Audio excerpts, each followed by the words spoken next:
Welcome to the DX Today podcast, where you get facts and no hype. Yeah. We are setting out on a very specific mission for this deep dive today. We really are, and honestly, it's a critical one right now. Yeah, because if you look at the financial news or if you just scroll through any tech blog or social media feed, there is this massive, incredibly loud debate raging. Oh, the volume on this is deafening right now. Exactly. So on one hand, you have the evangelists declaring that we are right in the middle of this unstoppable AI supercycle. The people painting a picture of a world where artificial general intelligence is, just around the corner. Right. Like it's ready to revolutionize every single industry on Earth by next Tuesday. Yeah, but then you look a little closer. You do, and you start hearing whispers from some very serious people about an impending digestion phase. Or even worse, the dreaded AI winter. Exactly, the AI winter, a period where the hype bubble completely bursts, the venture capital funding dries up, and everyone realizes the technology doesn't actually match the marketing brochure. The brochure rarely matches reality. So how do we navigate this? How do you, the listener, separate the actual transformative utility of this technology from the dangerous, overhyped jargon that is, quite frankly, just designed to sell you software subscriptions? That tension right there between the transformative utility and the overhyped jargon. Yeah. That is the defining technological conflict of our decade. Absolutely. And the answer to your question doesn't just lie in looking at what the big Silicon Valley tech companies are doing or what they're promising in their keynote presentations. Where does it lie then? The real truth lies in looking at how this technology is violently colliding with complex established systems in the real world. Which is exactly why we have pulled together a stack of sources today that at first glance might seem like they belong in completely different universes. They really do seem worlds apart. Right off the bat, we have a very revealing, highly detailed recent speech by Federal Reserve Governor Christopher J. Waller. He delivered this at the Federal Reserve Bank of Boston. It's a fascinating look under the hood. It really is. He breaks down with surprising candor exactly how the Central Bank of the United States is actually using artificial intelligence right now. The reality of it, not the theory. Yes. And then we are contrasting that macroeconomic view with a massive, incredibly provocative academic paper out of MIT by Shum and Data. A brilliant shift in perspective. It is. That paper dives deep into the concept of digital twins, the outright illusion of AI in healthcare, and the literal life-or-death difference between finding a correlation in a data set and understanding true biological causality. Placing those two sources side by side provides just a brilliant framework for this deep dive. Because on one side, you are dealing with the ultimate macroeconomic system. Exactly, the global financial infrastructure, which relies on absolute stability and predictability. And on the other side, You have the ultimate microsystem, molecular biology, human physiology, and the chaotic intertwined reality of the human body. So bridging the gap between those two vastly different worlds is going to expose exactly where the current limits of artificial intelligence really are. It's the perfect stress test for the technology. And as we go through this, we need to completely reframe how we view the data that is running our lives. We have to. Because whether you are a tech enthusiast building these models, a finance geek analyzing market caps and interest rates, or honestly just someone who uses a fitness app on your smartphone to track your health. Which is pretty much everyone listening. Right. The principles we're going to extract from these sources will change the way you look at the algorithms you interact with every single day. I completely agree. Let's get into it. Let's unpack the speech from the Federal Reserve first. Because when most people think of the Fed, they think of interest rates, inflation targets, or the chairman standing at a podium delivering very measured statements about the economy. You definitely do not think of a central bank as a hub for bleeding-edge technological adoption. You really don't. But Governor Waller makes it abundantly clear in this speech that the vast bulk of the Federal Reserve's daily activity is actually massive operational work. Just staggering amounts of administrative and operational load. We are talking about processing trillions of dollars in payments, managing complex financial services, and acting as the fiscal agent for the U.S. Treasury. And to manage that staggering operational load in the modern era, the Fed is undergoing what Waller calls a massive system-first pivot. A system-first pivot. To understand the magnitude of that, we have to look back at the architectural foundation of the Federal Reserve itself. Right, which was designed and established way back in 1913. A very different world. Entirely. Mm-hmm. And the structure they came up with back then was a system of regional reserve banks spread across the country. And historically, that decentralized structure meant that technology decisions, administrative protocols, and operational infrastructure were largely determined on a bank-by-bank basis. Exactly. So the Boston Fed might procure one set of servers and software, while the Dallas Fed or the San Francisco Fed might build an entirely different technological ecosystem to handle their local needs. Which I guess in an earlier analog era where physical distance mattered and communication was slower, that decentralized autonomy made perfect operational sense. It did. But in our current reality, Yeah. in a highly digitized, instantaneously interconnected global economy, that localized, fragmented approach to technology is a massive systemic liability. Waller explicitly points out that this historical fragmentation creates absurd duplication of effort, vast inefficiencies, and most importantly, severe operational risk. The operational risk is the true driver here. Yeah. Because we are no longer talking about upgrading local email servers or installing new spreadsheet software. No, we are staring down the barrel of transformative, highly complex technologies. Like tokenization. Right, which involves representing traditional financial assets on distributed digital ledgers. And quantum computing, which poses unprecedented threats to traditional cryptographic security. So when you are dealing with technologies that have the potential to completely rewire the mechanics of global finance, decisions made in isolation by a single regional branch create massive coordination problems. The systemic risk of a fragmented approach is simply immense. Just imagine if one regional bank adopts a slightly flawed, quantum-resistant encryption protocol. Or integrates a generative AI tool that isn't fully hardened. Exactly. That vulnerability doesn't stay localized. It instantly ripples through the entire interconnected nervous system of the central bank. So the pivot to a system-first coordinated model is an absolute necessity to maintain the ironclad standards of resilience and security that the global economy demands of the U.S. central bank. It's adapt or fail. But the way they are approaching this unified adoption is what really caught my attention. How so? Well, in Silicon Valley, the prevailing ethos for the last 2 decades has been move fast and break things. The classic startup mantra. Right. That is the accepted blueprint for rapid innovation. You push the beta code out to the public, you see what crashes, you gather the user data, and you patch the bugs in the next update. But Waller spends a significant portion of his speech emphasizing that this startup philosophy is fundamentally incompatible with the mandate of a central bank. Because break things and ask forgiveness later is a terrifying operational philosophy when you are the institution managing the underlying stability of the global financial system. The stakes are simply too high for beta testing in the wild. Waller highlights a very sobering reality about AI models, too. What's that? That they can amplify catastrophic errors just as efficiently and quickly as they amplify human productivity. Oh, absolutely. These models can hallucinate facts. They can introduce severe systemic risks around data protection. They can suffer from unpredictable model drift over time. And they can embed invisible biases into financial decision-making processes. When you hold the keys to the macroeconomy, you cannot tolerate a language model hallucinating a subtle but critical error in a regulatory report. Or messing up a payment processing protocol. Exactly. Which means they require incredibly rigid guardrails. They have to implement rigorous model validation frameworks, maintain strict data segregation, and ensure constant, unblinking human accountability for every output. But the critical nuance Waller introduces here is that strict risk management and technological innovation cannot be viewed as competing zero-sum priorities. They actually have to reinforce one another. Right. The Fed recognizes that passive observation isn't a viable strategy either. They cannot afford to be late adopters of technologies that the private financial sector is already integrating at lightning speed. But they also cannot afford to blindly trust a black box algorithm.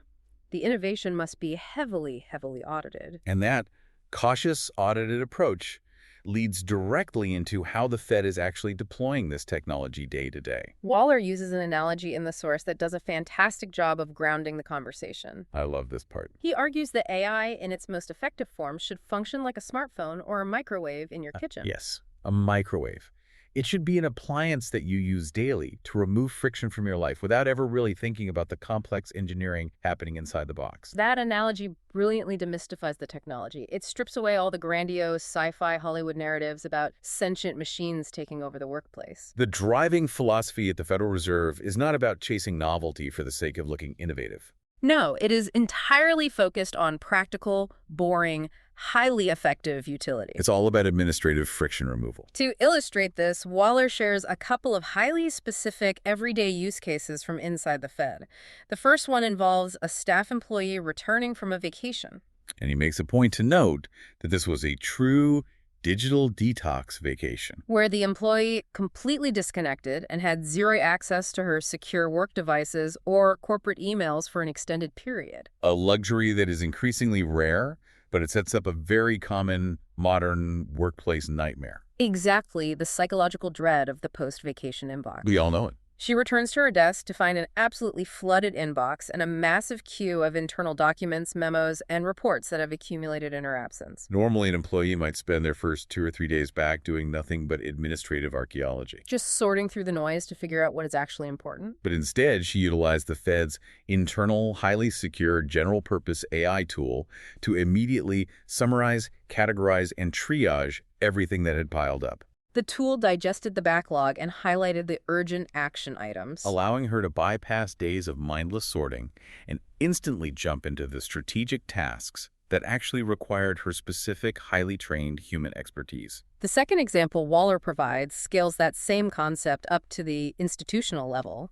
He discusses the process of synthesizing the massive mountains of non-FOMC background materials. Because when Federal Reserve staff are preparing the comprehensive briefings for policy meetings, they are drowning in an ocean of qualitative, unstructured information. We are talking about lengthy regional economic reports, Thousands of pages of industry surveys. complex market analyses. And they are now utilizing these large language models to ingest that massive volume of text and rapidly generate reliable summaries of key economic themes. So the fundamental philosophy driving both the individual inbox triage and the institutional data synthesis is identical. The AI tool handles the overwhelming volume and executes the tedious first pass of the data. While the human expert remains entirely in the loop, analyzing the synthesized themes and making the final consequential decisions. Not exotic, it's a tool. That's the direct quote. That is the direct quote from Waller that really anchors this whole segment. But the Fed isn't just handing these tools to their administrative and economic staff. No, they are actively supercharging the builders within the institution. The software developers and engineers who build the Fed's digital infrastructure. They are deploying AI coding assistants across the entire software development lifecycle. And the documented efficiency gains he shares are genuinely staggering. He specifically singles out a software engineering task known as unit testing. Now, for listeners who might not be embedded in software development, unit testing is an absolutely essential component of building secure, resilient code. It involves writing secondary scripts of code solely designed to test individual components or units of the primary software. Just to ensure they function correctly under various conditions. Right? It is critical for quality assurance, especially in a banking environment, but it is notoriously tedious, repetitive, and time-consuming. It is rarely the type of problem-solving work that a highly skilled software engineer wakes up excited to tackle. It is the digital equivalent of proofreading a dictionary. That's a great way to put it. And Waller reports that for several engineering teams at the Fed, administrative and testing tasks like unit testing, which historically took a developer 2 full days to complete manually, 2 full days. are now being consistently executed in just 2 hours with the assistance of these AI coding tools. Going from 2 days of labor down to 2 hours is a paradigm-shifting leap in productivity. But a metric like 2 days down to 2 hours immediately triggers the dominant societal anxieties surrounding artificial intelligence. The fear of imminent widespread job displacement. Exactly.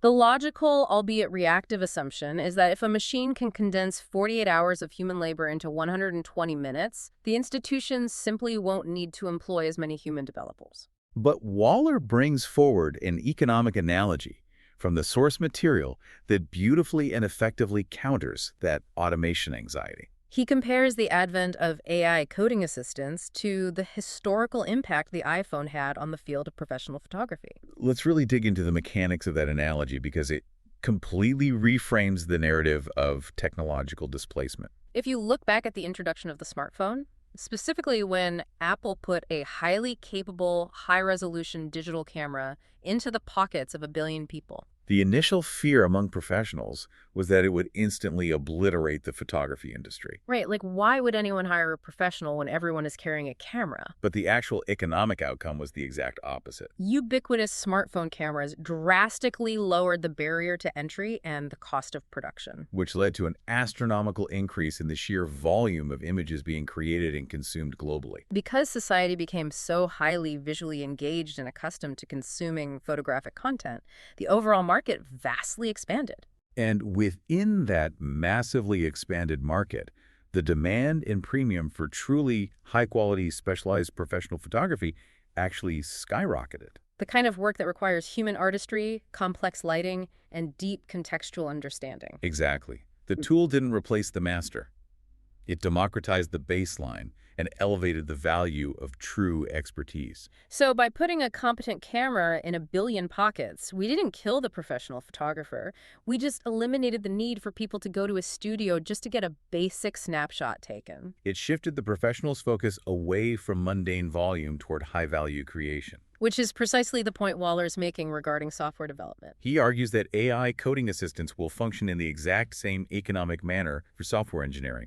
By drastically lowering the time, cost, and friction required to write basic boilerplate code or execute mundane unit tests, the AI effectively eases the chronic scarcity of developer time. This massive expansion of capacity allows the human developers to elevate their focus. Instead of burning 2 full days writing repetitive testing scripts, that engineer can reallocate those vital hours toward much higher value, complex challenges. They can spend that time proactively hunting down elusive cybersecurity vulnerabilities. Or architecting entirely new digital capabilities for the Fed. Or finally, systematically clearing out the decades of accumulated technical debt that plagues the back-end systems of almost all large legacy institutions. It is fundamentally an argument about capacity expansion rather than labor substitution. The AI isn't stepping in to replace the builder. It is simply handing the builder a much more powerful, efficient set of power tools so they can construct a significantly larger, more secure house in the same amount of time. So to tie a bow on this first half of the deep dive, the Federal Reserve is modeling a very grounded, incredibly practical digestion phase of this technology. They are completely insulated from the breathless AI supercycle hype of general artificial intelligence magically solving all of humanity's problems. They are focused on the mundane realities of getting through a flooded inbox faster, synthesizing unstructured text, and writing more secure code with less friction. It represents the vital transition from the intoxicating phase of hype into the necessary grueling phase of demanding machine usefulness. And that concept of machine usefulness provides the perfect, albeit jarring, bridge to our second source.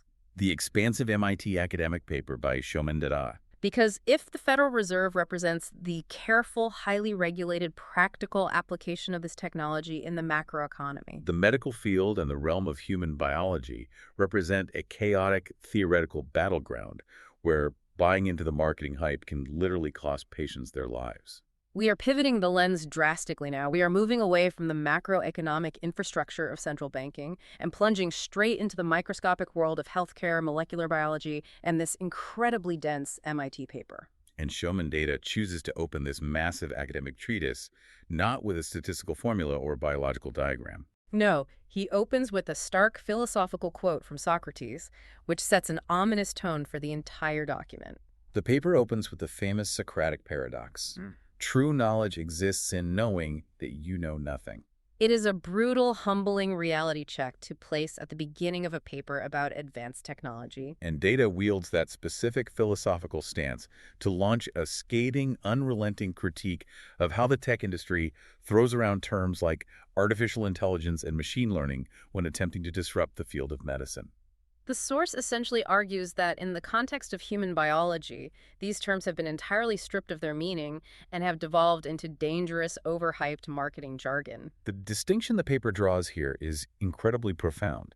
It argues that genuine life-saving progress in the medical field does not and cannot rely on the injection of artificial knowledge generated by an algorithm. True medical progress relies exclusively on the deepening of medical knowledge. The variables governing human biology, cellular interaction, and disease progression are the central tenets of medical science. Taking a generic machine learning algorithm, one that is fundamentally designed to blindly search massive data sets for statistical correlations.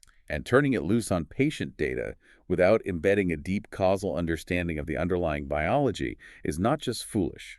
The author argues it is actively dangerous. To hammer this point home and lend it massive intellectual weight, the paper actually includes a documented email exchange between the author and Duran Acemoglu. The renowned MIT economist and Nobel laureate. The author is reaching out to congratulate Acemoglu for publicly championing a very specific conceptual shift. Abandoning the term artificial intelligence in favor of the term machine usefulness. Acemoglu's work as a labor economist focuses heavily on how technology impacts human wages, skills, and societal structures, making his inclusion here incredibly poignant. The paradigm of machine usefulness that Acemoglu advocates for is fundamentally opposed to the prevailing narrative of AI. The term artificial intelligence, especially as it is peddled during a hype cycle, inherently implies the creation of an autonomous, independent agent. A digital entity that can mimic, replicate, or entirely replace human cognition and decision-making. Machine usefulness conversely frames the technology strictly as a subordinate reasoning tool. Its sole purpose is to assist and augment human reasoning, to surface buried information, and to fuse disparate data streams. It is designed to empower the human expert, never to replace the physician's seasoned clinical judgment. In a high-stakes life-or-death environment like a hospital intensive care unit, embracing the machine usefulness paradigm is a vastly safer and significantly more accurate way to deploy these complex algorithms. Which brings us to the theoretical core of the MIT paper. The pursuit of the biological digital twin, or what the author sometimes refers to as the digital cousin. Now, the concept of a digital twin is already well established in high-end manufacturing and engineering. We have digital twins of complex jet engines where physical sensors on the real engine feed continuous telemetry data to a perfect digital simulation. This allows engineers to monitor stress, simulate wear and tear, and accurately predict exactly when a specific titanium fan blade might suffer metal fatigue and fail. It is predictive maintenance perfected. But what does building a digital twin actually look like when you try to apply that concept to a biological organism? In a biological context, a digital twin is theorized as a comprehensive bidirectional digital representation of a specific human patient. It is envisioned as a highly dynamic, constantly updating computational model that ingests a continuous stream of real-time physiological data from your physical body. Gathered via advanced wearables, continuous blood monitors, or implanted sensors. The goal is to use that continuous data stream to accurately reflect your current metabolic and health status at any given second. Predict your future physiological states or disease progression. And allow physicians to run complex simulations to tailor hyper-precision medical treatments unique to your specific biology. But the paper spends a massive amount of time emphasizing a crucial, almost insurmountable caveat regarding this transition from engineering to biology. You cannot just copy and paste the jet engine model onto a human being. Not even remotely. The comparison completely falls apart when you examine the nature of causality. In mechanical systems like a jet engine, causality can be reliably established by monitoring isolated, independent data points. If a warning light illuminates on the dashboard, an engineer can trace that specific signal back through the circuitry to a single isolated faulty valve or a drop in oil pressure. The variables are discrete. But living biological systems are not discrete. They are inextricably, infinitely intertwined. The human body operates as an unbelievably complex, multi-level network of interrelationships spanning from the molecular level up through massive organ systems. All working in constant chaotic concert to maintain a state of equilibrium or homeostasis. Because every chemical reaction, hormone release, and electrical impulse continuously affects and is affected by everything else, isolating a truly independent causal variable in biology is practically impossible. If a warning light goes off in the human body, say a sudden spike in a specific protein, the root cause isn't a single broken valve. That spike could be the downstream result of a cascading failure hidden beneath layers of interconnected compensating biological systems. The complexity of mapping true causality in a living, adapting organism compared to a static mechanical system cannot be overstated. A machine learning model that just looks for surface-level correlations in that biological noise will almost certainly draw the wrong conclusions. Okay, so let's take this highly theoretical concept of the biological digital twin and the struggle for causality and apply it to a very real, very prevalent medical battlefield that the paper analyzes in great depth. Diabetes. The MIT paper dives into the mechanics of both type I and type 2 diabetes to illustrate what it calls the economics of causality. The author selects diabetes as the primary case study for a very specific reason.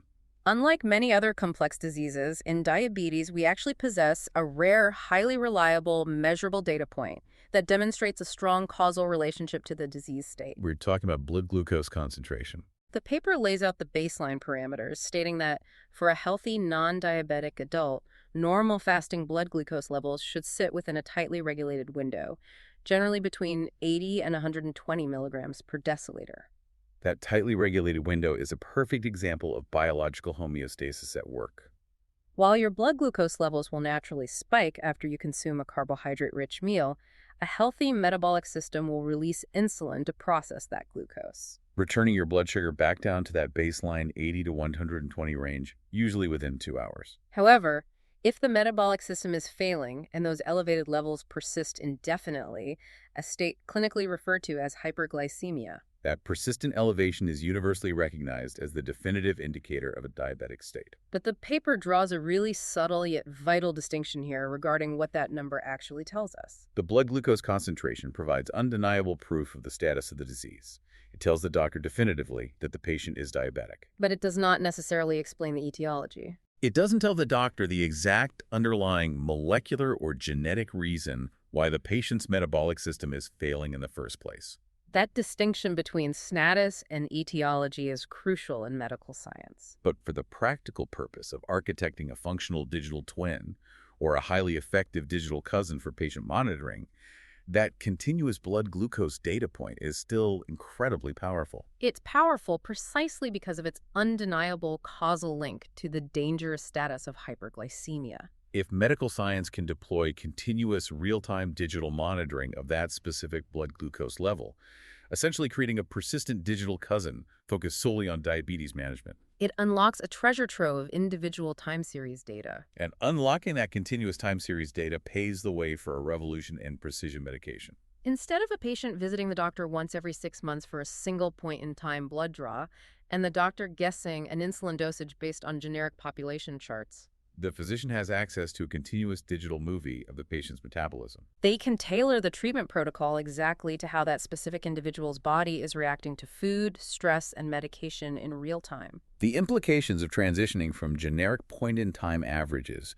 to continuous personalized time series data go far beyond just improving daily patient comfort. The author connects this micro-level data revolution directly back to a staggering macroeconomic reality. The paper cites a highly alarming statistic. In the year 2007, a devastating 62.1% of all personal bankruptcies filed in the United States were directly tied to overwhelming medical expenses. Think about the gravity of that number. Over 60% of financial ruin in the country caused by the cost of being sick. It is a systemic economic failure. Chronic diseases like diabetes are incredibly expensive to manage over a lifetime. And the compounding complications from poor management like neuropathy, kidney failure, or amputations drain massive amounts of resources from both the individual and the broader healthcare system. Therefore, successfully architecting a functional digital cousin for the continuous monitoring and precision treatment of diabetes is not merely a localized healthcare initiative. It functions as a massive economic lifeline for millions of vulnerable people. Wide-scale deployment of this causal monitoring technology could drastically reduce patient morbidity and simultaneously slash the staggering economy-draining financial costs associated with managing the disease. Now, listener, this is the point in the deep dive where we need to take a step back and fulfill a promise we made at the very beginning of the show. Right. Data's MIT paper shifts from explaining the biological promise of digital twins to launching a highly critical and frankly quite explosive attack regarding the current business practices of the biotech and pharmaceutical industries. And to be clear, we are impartially reporting the specific viewpoints and heavy accusations presented by the author in the source material here. We aren't taking sides, but understanding this highly critical perspective is absolutely crucial to understanding the massive structural and economic roadblocks the author believes are actively preventing this life-saving technology from reaching the public. The paper pulls no punches in this section. Data describes the actions and literature produced by certain sectors of the biotech industry as oozing with deliberate malfeasance. Let's systematically unpack the specific claims the author makes. The core argument is that there is an active, well-funded suppression of transparent technologies like low-cost continuous digital monitoring. Orchestrated by what the paper broadly refers to as big pharma.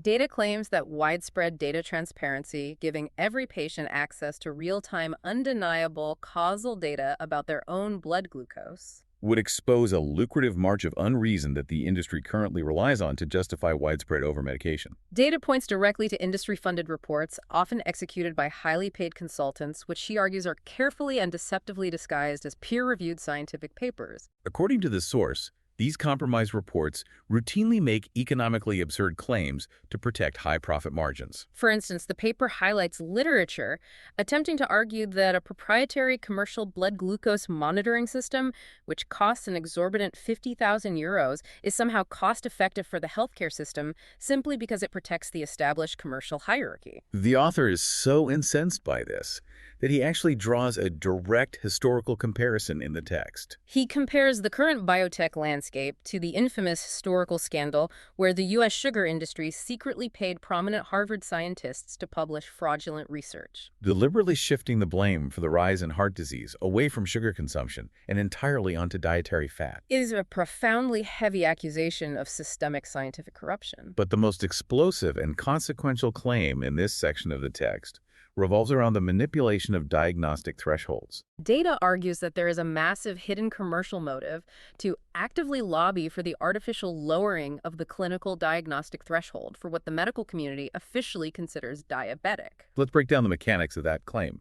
If the historical consensus is that a fasting blood glucose level consistently over, say, 120 marks the danger zone for diabetes, the author is claiming that pharmaceutical companies lobby to have that official guideline lowered to 110 or even 100. or similarly tweaking the threshold for the HbA1c test, which measures average blood sugar over several months. The financial math behind that strategy is staggering.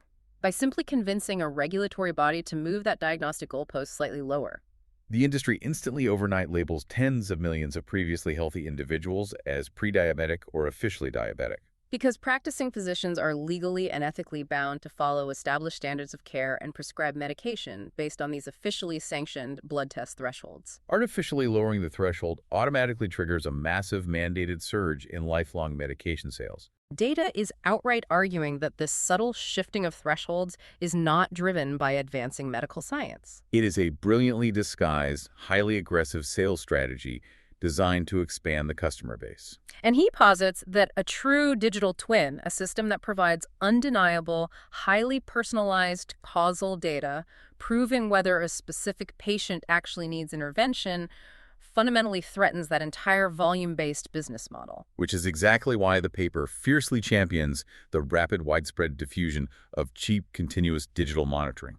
Data argues that unleashing the individual's granular time series data is the only viable path to enable true precision medication, empower the patient, and allow the medical field to escape the trap of relying on generic, potentially commercially compromised diagnostic averages. Okay, so that covers the battlefield of diabetes. We have a relatively stable, easily measurable, clear causal biomarker in blood glucose. But what happens to the dream of the digital twin when you try to build a model for an organ that is infinitely more complex and dynamic? That brings us to the ticking clock of the human heart. This section is where Data's stark warning about the sheer, unforgiving complexity of human biology really hits with full force. The source explicitly and somewhat mockingly states that attempting to create a functional digital twin of the human cardiovascular system is absolutely not a kindergarten science fair exhibit. That specific phrase just perfectly encapsulates the author's deep frustration with the arrogance of Silicon Valley tech developers, who think they can simply waltz in and disrupt the field of cardiology by writing a sleek app and plugging in some generic heart rate data. The torturous, multi-layered complexity of cardiac physiology is staggering. If your goal is to build a reliable digital twin of the cardiovascular system, you cannot rely on a single convenient metric like blood sugar. You have to establish absolute causality within a massive, constantly shifting network of highly volatile cardiac biomarkers. And unlike blood glucose, which is relatively stable and remains in the bloodstream long enough to be easily measured, many critical cardiac biomarkers are incredibly ephemeral. The text provides a literal masterclass on this challenge, focusing intensely on the specific biomarkers associated with myocardial infarction. What we in layman's terms call a massive heart attack. The paper zeroes in on a specific biomarker called BNP, or B-type natriuretic peptide. BNP is a fascinating and mechanically critical molecule in the context of cardiology.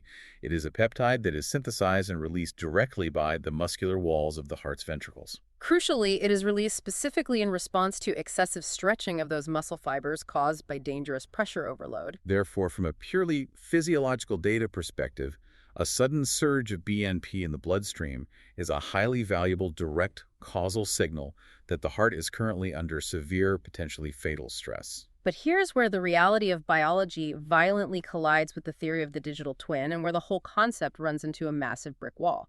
That incredibly valuable causal data signal has an unbelievably short shelf life. The perishability of this specific data is severe to the point of being a logistical nightmare. BNP has a biological half-life, a circulation time in the human bloodstream of only about 20 minutes. 20 minutes. That means if a patient suffers a cardiac event and you are not actively capturing that specific biomarker data in the exact window when it happens, the signal degrades, vanishes, and the data is gone forever. the window closes almost instantly. Data notes there is another related, slightly more durable marker called NT-proBNP, which manages to last a bit longer in circulation, perhaps 1 to 2 hours. But the fundamental, insurmountable point the source is hammering home is that after the fact, data collection is absolutely useless in acute cardiology. If your proposed digital twin is relying on a standard blood draw taken in an emergency room 3 hours after the initial cardiac event began, the model is operating on degraded ghost data. He is trying to predict a storm by looking at a dry puddle. And to make the engineering challenge exponentially more difficult, the paper points out the incredible sensitivity required to even detect these fleeting molecules. We aren't measuring glucose in milligrams per deciliter. The detection of BNP requires advanced biological sensors capable of accurately reading concentrations at the picogram per milliliter level. We are talking about PJML. To put that scale into perspective, a milligram is 1,000th of a gram. A picogram is 1/trillionth of a gram. You are searching for a trillionth of a gram of a specific peptide in a chaotic vial of human blood, and you have to find it and analyze it before it breaks down in 20 minutes. Traditional commercially available medical sensors completely struggle with that extreme limit of detection.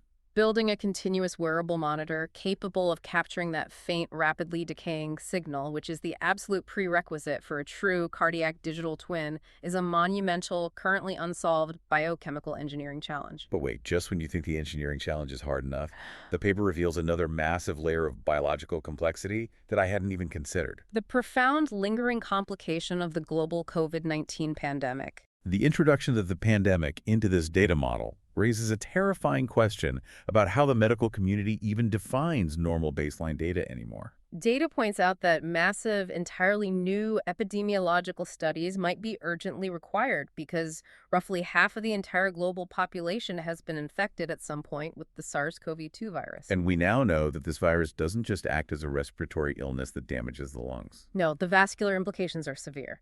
The virus is known to cause viral myocarditis, which is a dangerous, often silent inflammation of the heart muscle itself. And that microscopic scarring and inflammation from viral myocarditis can in turn act as a direct catalyst for acute myocardial infarction and sudden acute heart failure down the line. So if we look at the data landscape, we now have a massive, unprecedented post-COVID global population whose hearts have potentially been subtly stressed, scarred, or altered by this virus. The entire baseline for cardiac data has shifted beneath our feet. Precisely. Data warns that medical decision-making algorithms and the established diagnostic criteria for what constitutes a normal baseline level of BNP might need to be completely ripped up and reestablished from scratch. Think about the danger here.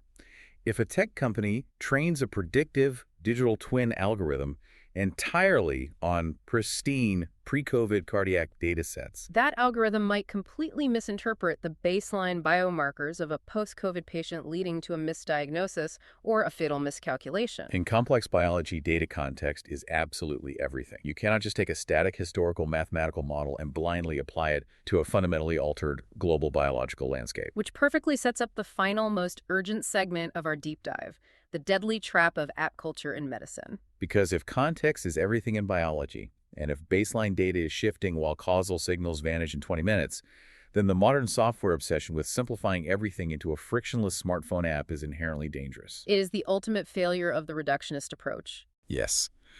The paper actually references that famous, slightly morbid cartoon of Steve Jobs standing at the pearly gates of heaven, looking down at a device and casually saying, "There's an app for that." Data uses that cultural touchstone to call out the proliferation of platforms like MD App, which offer doctors massive collections of simplified medical algorithms and calculators conveniently grouped by specialty on their phones.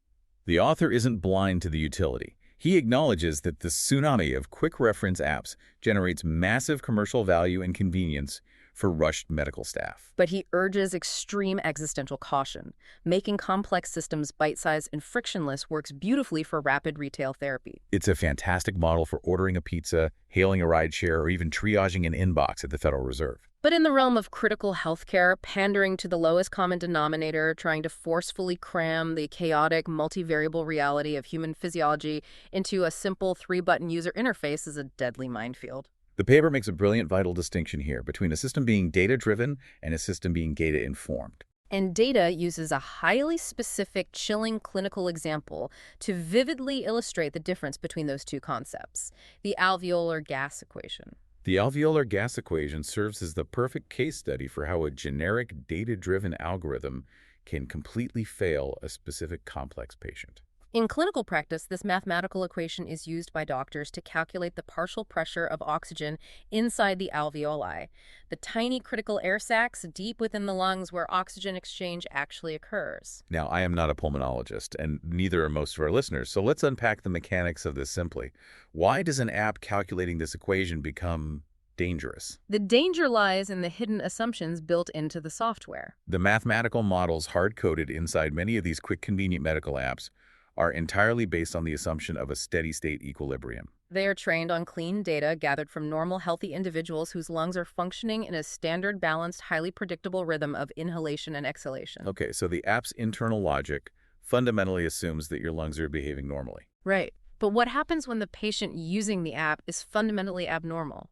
The text presents the very common scenario of a post-operative patient recovering in a hospital bed who is currently on PCA, patient-controlled analgesia. They have a button they can click to intravenously deliver a dose of a powerful opioid like morphine to manage their surgical pain. And as we know, a primary side effect of powerful opioids is that they suppress the central nervous system's drive to breathe. Exactly.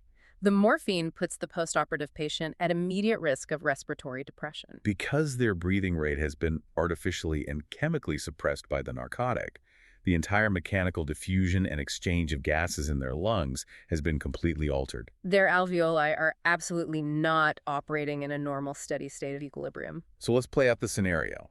What does this all mean if a rushed, exhausted doctor or nurse on the night shift pulls out their smartphone and uses a generic data-driven app to quickly evaluate this specific patient's respiratory status? If the clinician relies on a cheap, quick app to process this compromised patient's data, the app will blindly force the patient's unique, chemically altered physiological numbers into its generic, hard-coded fit model. It will calculate the math perfectly based on its programmed assumptions, and it will confidently output a data-driven answer that looks completely normal. It will entirely miss the critical contextual reality that the patient is actively slipping into dangerous respiratory distress. And the source explicitly warns that relying on this type of blind mathematical extrapolation in a clinical setting can rapidly become, quote, diabolical and deadly. It becomes deadly because the app is purely data-driven, but it is utterly devoid of being data-informed. It has the mathematical capability to run the equation, but it completely lacks the contextual reasoning required to ask why the data looks the way it does. Or to factor in the vital context that the patient is currently loaded with morphine. We desperately need digital tools that can actually reason contextually. Which brings the paper to a surprisingly common symptom to prove its final point, the common fever. The author uses the concept of a fever to lighten the academic mood slightly, but primarily to demonstrate just how terrifyingly complex a simple symptom can be when you strip away the assumptions.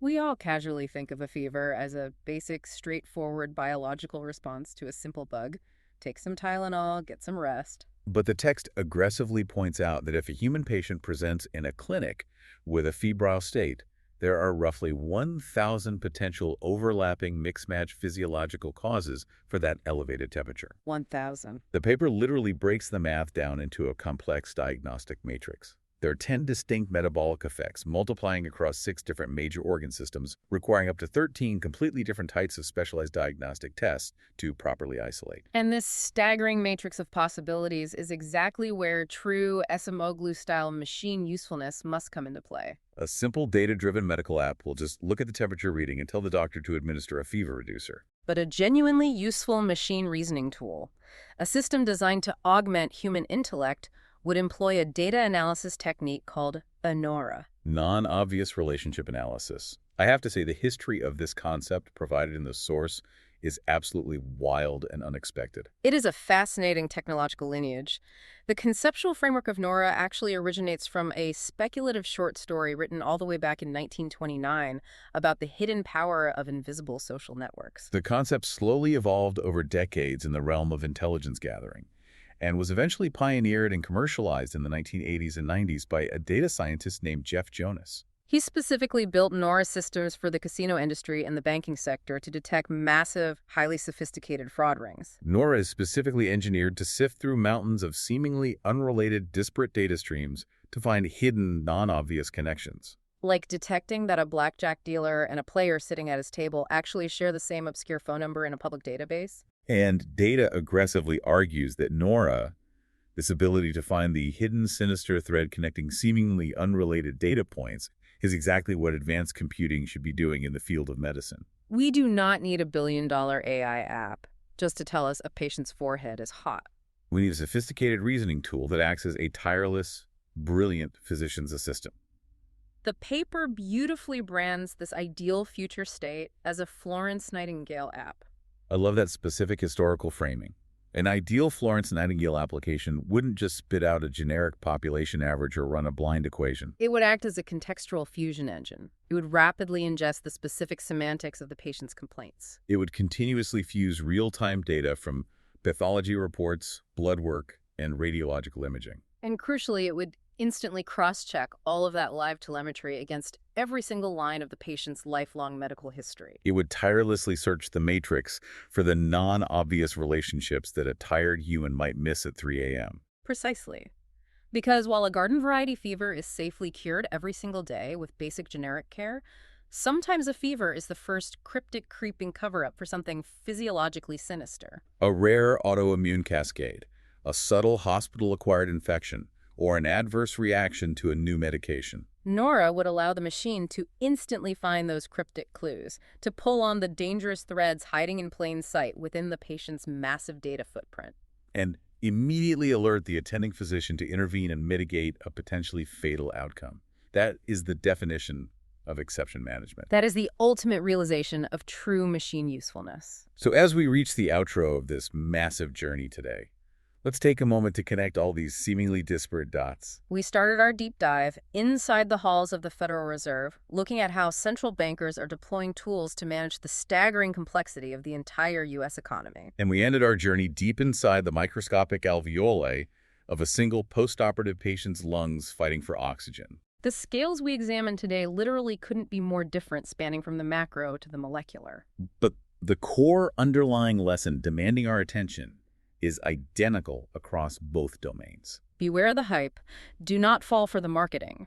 Whether you are Governor Christopher Waller trying to deploy coding assistants to secure the global financial ledger, or a brilliant research doctor attempting to look at a digital twin to save a patient from cardiac failure, you have to demand strict, unyielding guardrails. You have to actively avoid funding the zombie projects, and you must reject the kindergarten science fair apps that promise to disrupt the world with a sleek interface, but completely fail to understand the fundamental difference between correlation and causality. The conclusion is undeniable.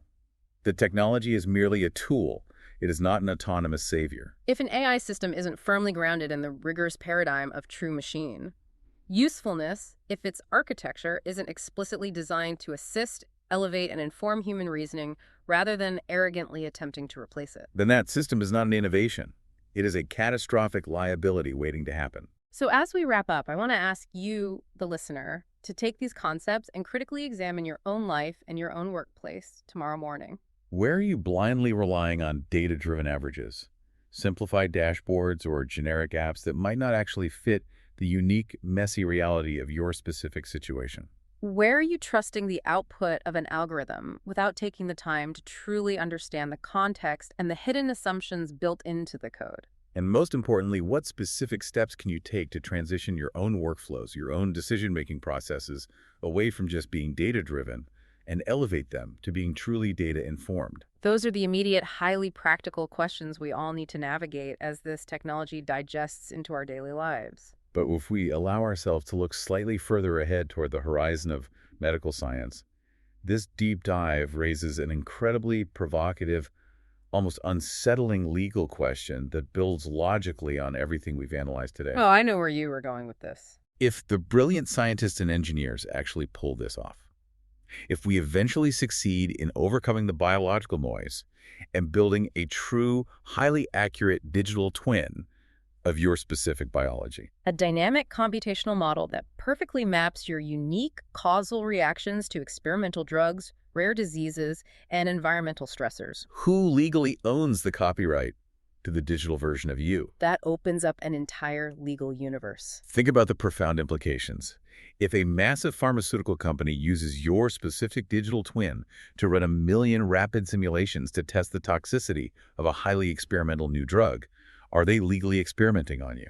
And does your digital self, which contains the perfect schematic of your deepest biological vulnerabilities, possess the exact same fundamental rights to privacy, consent, and bodily protection as your physical body sitting in a chair? It is the next great frontier. That is a staggering, slightly terrifying thought to leave on. Thank you for joining us on this deep dive. Stay curious, question the data, and we will see you next time.